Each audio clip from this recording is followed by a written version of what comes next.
తిరుపతి జిల్లా గూడూరులో గూడూరు నియోజకవర్గం వైఎస్ఆర్సీపీ ఇన్ఛార్జ్ మరియు స్థానిక సంస్థల ఎమ్మెల్సీ మేరికా మురళీధర్ ఆధ్వర్యంలో గూడూరు నియోజకవర్గంలోని మండలాల అధ్యక్షులు, నాయకులు, కార్యకర్తలతో టవర్ క్లాక్ నుండి సబ్ కలెక్టర్ కార్యాలయం వరకు ర్యాలీగా వెళ్లి ఆర్డీఓకు వినతి పత్రం అందజేశారు. ఈ సందర్భంగా ఎమ్మెల్సీ మాట్లాడుతూ సంవత్సర రోజులు కావస్తున్న ఎన్నికల సమయంలో ఇచ్చిన హామీలను ఒక్కటీ నెరవేర్చలేదని, ఓటేసిన పాపానికి ప్రజలకు వెన్నుపోటు పొడిచాడని అన్నారు.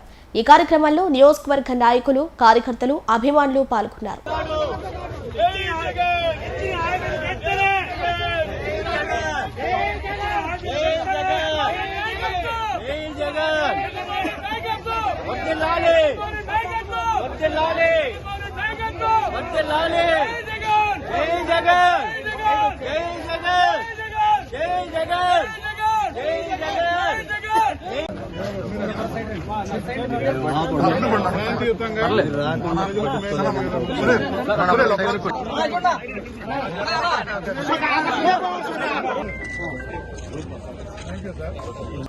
కోరుకుంటూ ప్రభుత్వాన్ని ఒత్తిడి పెట్టేందుకు ఈ కార్యక్రమం